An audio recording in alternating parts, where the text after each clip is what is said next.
Look, Invincible's out here answering the age-old superhero questions. How does someone like Superman fuck? Hello, interwebs! I hope you're all doing well, and I'm here to review the latest episode of Invincible Season 2, this time Episode 3, This Missive, This Machination. And that meowing you're hearing right now is my cat Newt meowing at the door. So, slight tweak on this week's episode review.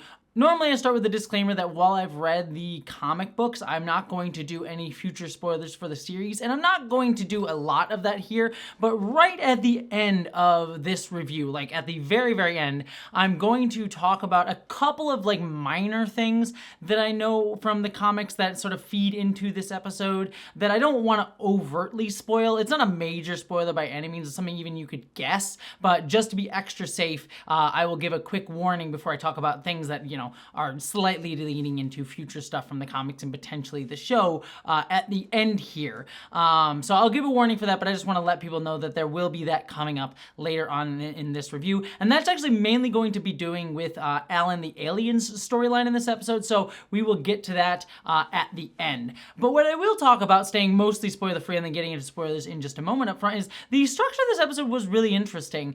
Invincible, even from its very first episode, has always had sort of an interesting structure in terms of how it doles out its plot and where it places its credits and stuff. And this episode is really one of those interesting ones where it kind of starts off with Mark and then goes to Alan the Alien, then it has its credits where it seems like there's an end to Alan's story, and then it goes into like the rest of the story from the beginning. So structurally it's a bit weird, and I kind of like the playing around with it. I don't know if it entirely works for me in terms of like having the credits in the middle of the episode. I think it feels like style for style's sake, but I'm here for people taking big swings, and this show consistently takes big swings, so I really did enjoy that.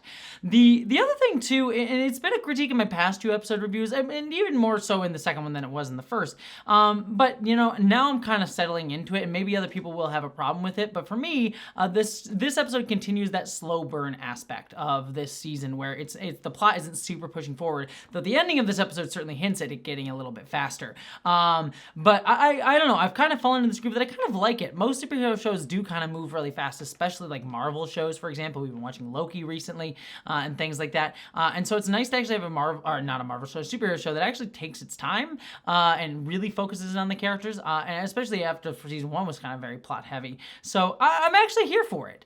This season doesn't have that driving force behind it like the mystery behind Omni-Man that season 1 had, and so I think for that, I think a lot of people will like this season less overall, but really I've invested in these characters enough at this point that I'm here for this more character-centered storyline, especially given that we are in between sort of major plot developments and things like that in the series.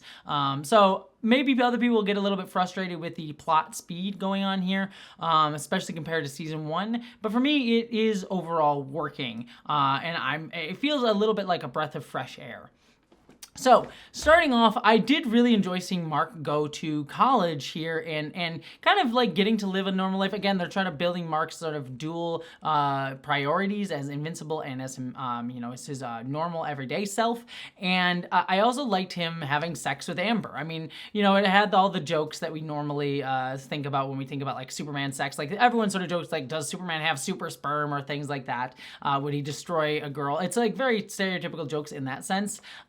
But it was nice to see people actually working that out in a healthy way. Between this show and The Boys being a bit more, over the top with it, but it is nice to see series that are very open about sex, and The Boys in a much more over the top playful way. This show in still playing with sex and having fun with it, but in a weirdly more grounded way, despite the fact that this is a literal cartoon, little animated series. So it was it was interesting to see that, and I appreciate that. I think we need more healthy depictions of sex on television that isn't just very puritanical or very childish.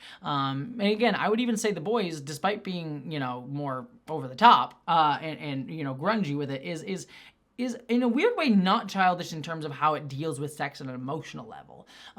So and Gen V kind of you can toss in with the boys as well. So yeah, so I really did enjoy that and thought that that was fun with all of those aspects. And then Mark getting pulled into, this was getting more into spoilers, with Seance Dog, I thought was very funny, very clear Doctor Strange reference there. It does make me wonder, and this is something I wondered in the comics too when this plotline came up, was like, people still read superhero comics in this world? I mean, it reminds me of Watchmen, where Alan Moore had this very clear thought of, people in the Watchmen universe would read pirate comics, because people like superhero comics just read like almost realistic fiction in a weird way within the world's universe. So for Mark to be love Seance Dog feels a little strange to me when he lives in a superhero world, but it's a plot enough device to get through what this episode needed it to, which is get Mark into space with these sort of bug aliens. I forget what they're called.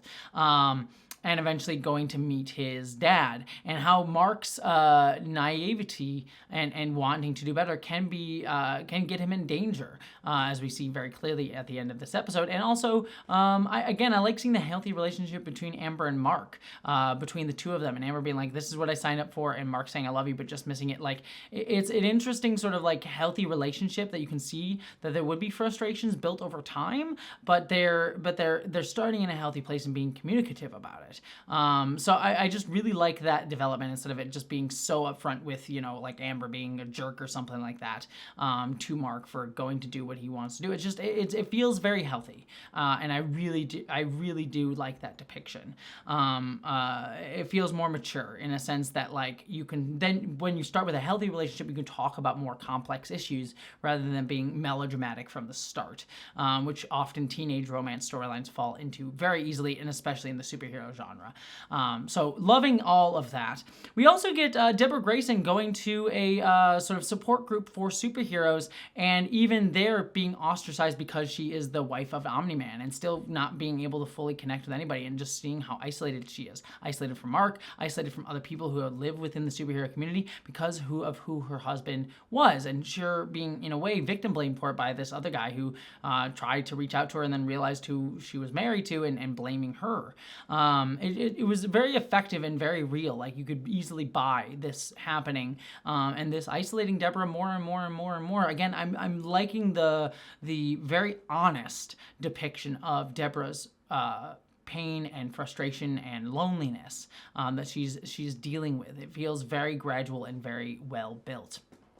We also get some small stuff with Rex and Duplicate. I'm not super invested in their relationship, but I will say something that I brought up last episode with my critique was I was hoping they'd bring up the very clear age difference between Kate and the Immortal, and it is brought up here in a way that I thought was very natural, and Rex sort of like using it to try to turn, be his immature self, and Kate, by being like having gone with Rex for so long, who is a very immature guy, then turning to someone like the Immortal who has much more grounded maturity because of his age. It roots it in Kate's psychology rather than the Immortal's, and it's still weird in a sense, but I'm glad the show grapples with it and makes it understandable from where Kate is emotionally coming from. So I liked that bit. And I also really liked Rudy and Monster Girl and their relationship building as well, and their connection of Rudy very much trying to dehumanize himself, being like, I'm not good enough, I need to kill all emotions, trying to vulcanize himself,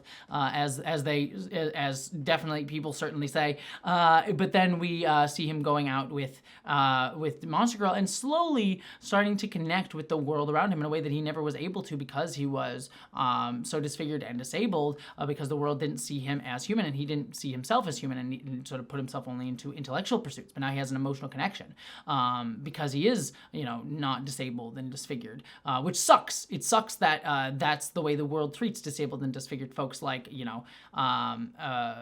Rudy was. But it reads also as true. So I'd be curious to hear what any disabled or disfigured folks would feel about that storyline with Rudy, because I could see there being critique of it being like he only gets this when he's seen as more, stereotypically beautiful by, our standards. But it also kind of reads as true to our world and theirs as well. So I'd be curious to what people thought about that, because it's not my perspective to have. So if anyone in the comments has that perspective, I would love to hear your thoughts. We also then brings us to the Alan the Alien storyline with Seth Rogan. So I'm going to talk about the storyline overall first, and then I'll talk about some minor things that I wanted to talk about with this episode. Let's start off with Seth Rogan. So when I first saw Seth Rogan as this character in season 1 of the show, I hadn't read the comics, and I actually really I thought he's perfect for this. This type of character is a perfect character for Seth Rogan to play, the sort of bumbling alien fool who screws things up. This episode though, and also having read the comics, because this arc is in the comics, it actually reads weird to me, because not that I don't think Seth Rogan can't do more dramatic roles. I've seen him do it in a couple things here and there, but it reads actually a little bit weird, because now having read the comics and reading this arc and everything with Alan that we do get in the comics, he does seem like a character who is more put together than I think Seth Rogen's casting would make sense for. It worked in the beginning, but here it's a little strange, and so I don't read it. Just Seth Rogen's performance doesn't completely click with me as this character, and I think the episode wants me to have more emotional investment in him than I think it earns necessarily. There's that big moment where he gets beaten up and almost killed by the Viltrumites, and it's a big emotional gut punch moment, and doesn't really land for me as I think the show wanted me to, given that it's like having all this dramatic music and all of this stuff. Didn't really work on that level. The things that I did love about this storyline, however, though, were the Paul F. Tompkins of it all. I'm always here for Paul F. Tompkins. He's the best. So I believe I'm not confirmed that it's Paul F. Tompkins who did the narration, but it sounded a hell of a lot like him if it wasn't him.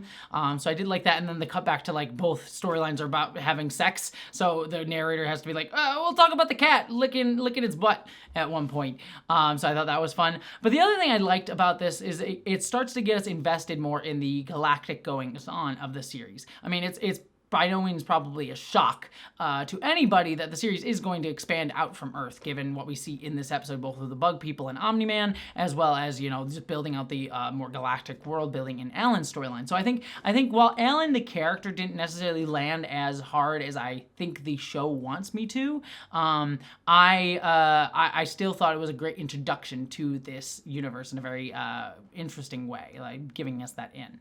This is going to bring me a little bit into the comic spoilers. Again, it's not major stuff, so if I personally feel that if you have not read the comics, I'm not going to ruin much for you, but if you do want to get up here, that's where you're going to get off. So to talk about all of this, it is interesting to me. I'll be curious to see how this development goes for Alan going forward, because the episode ends kind of with this cliffhanger. Not even a cliffhanger, it makes it seem like Alan's dead. And so it's a weird moment to end with this character on, because it makes it seem like he's dead, and it's like, well, why did we invest so much time in him in this episode? When I know, if you've read the comics, Alan does continue on after this point. And so I'm hoping that the show is able to balance his characterization a little bit better, because Alan is such an important character in the comics. He gets a lot to do, especially as the series keeps going, and it'll be interesting to see how well he comes off, because I really love Alan a lot in the comics, even though I may disagree with him at certain points in terms of his decisions.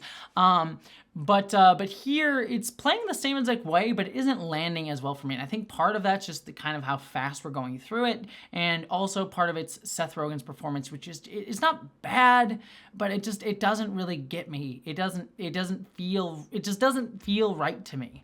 So I'm hoping that gets hopefully Alan gets beefed up as we continue, because he's a character I really enjoy from the comics quite a lot.